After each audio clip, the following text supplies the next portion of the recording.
Hello, today let's talk about the game dashboard of your OLED Evo television by LG. In this case, it's an OLED 65C27LA, and it comes with awesome, really nice features for gaming.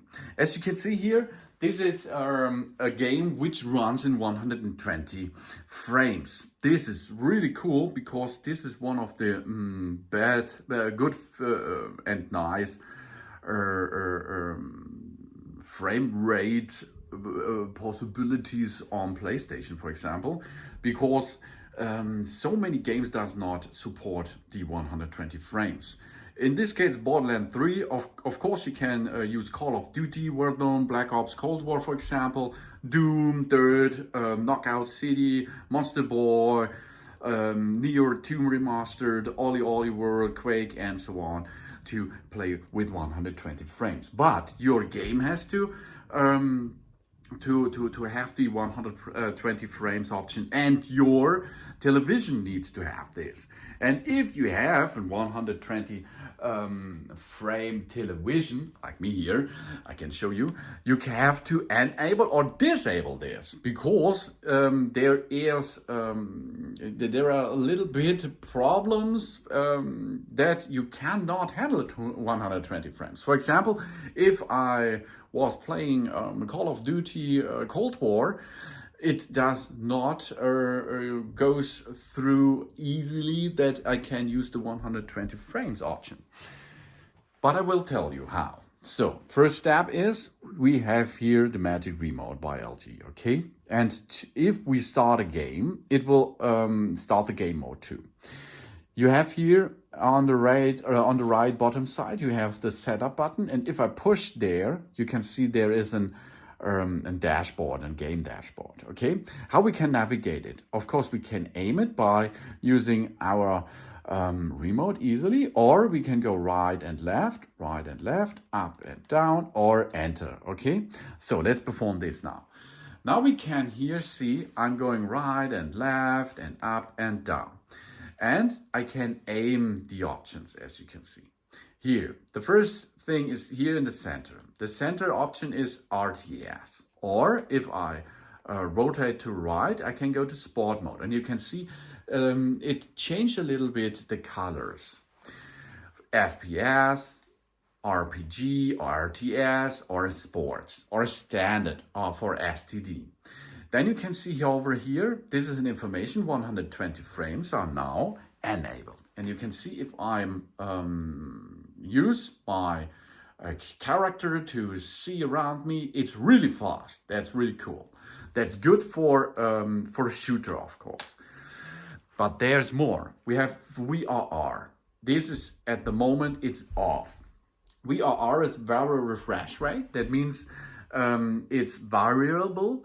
That it does not only use the 120 frames. If it is necessary, it goes down a little bit to make a better performance.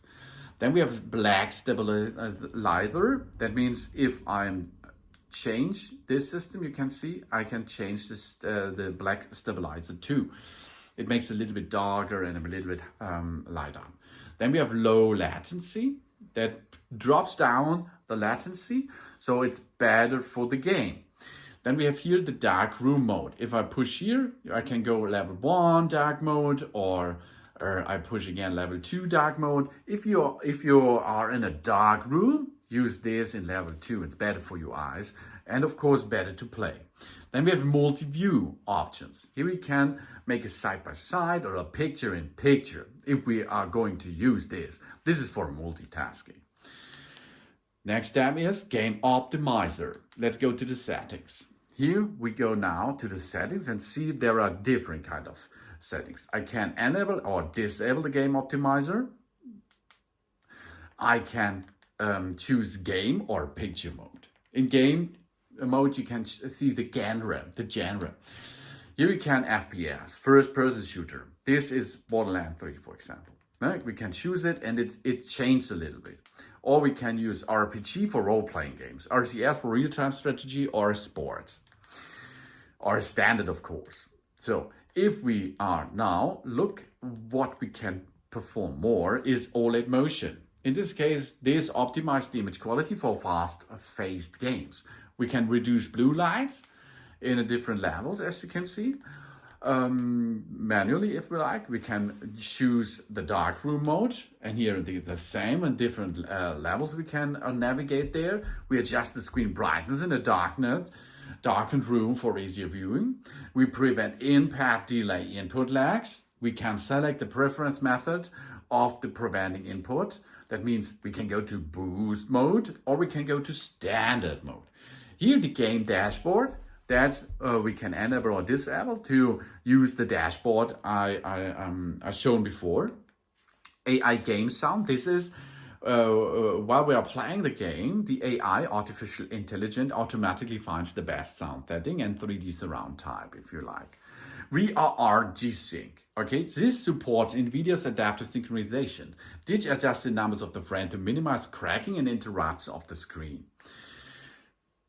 This is the AMD FreeSync Premium. This is a really cool thing. If you have an PlayStation 5 or an Xbox Series X, for example, that use the AMD platform in graphic processing unit, you should enable AMD FreeSync Premium. This supports AMD's adaptive synchronizations.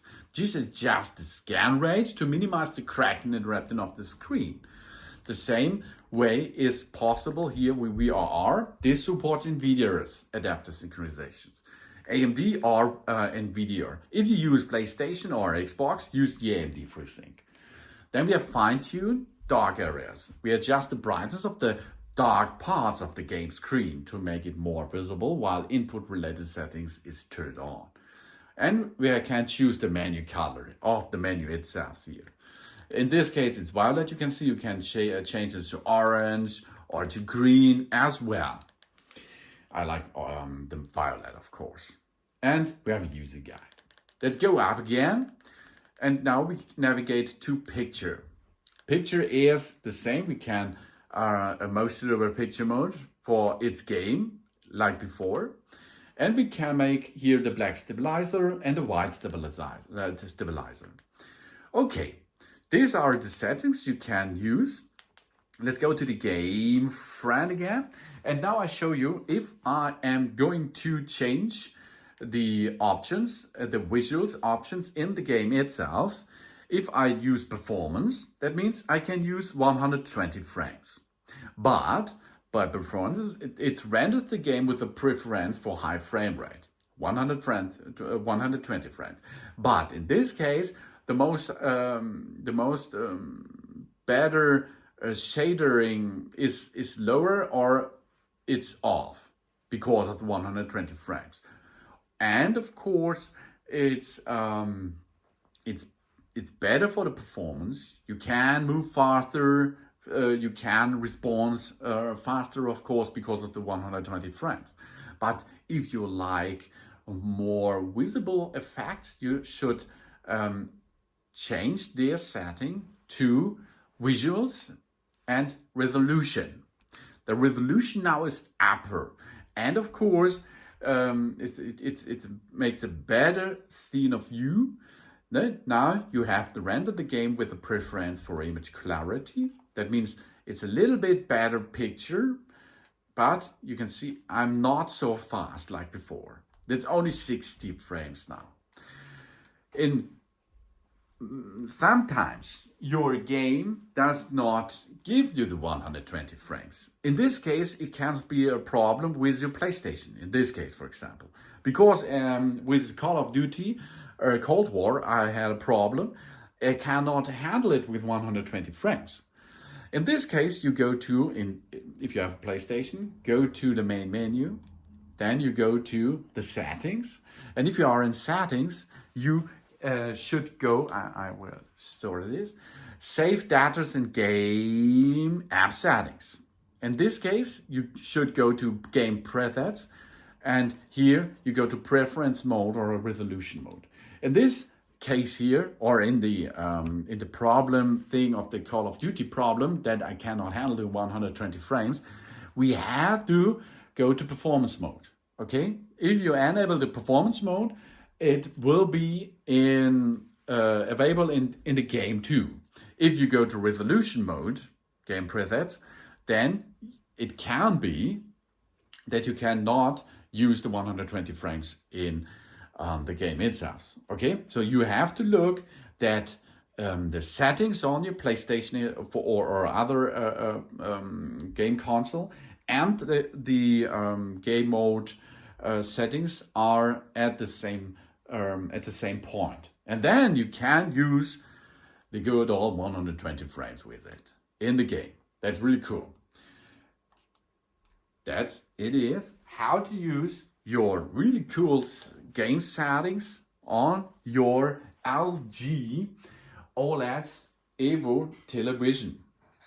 Yeah, thanks for watching. Please subscribe me and give me a positive feedback, and I hope to see you again on my channel. Soon.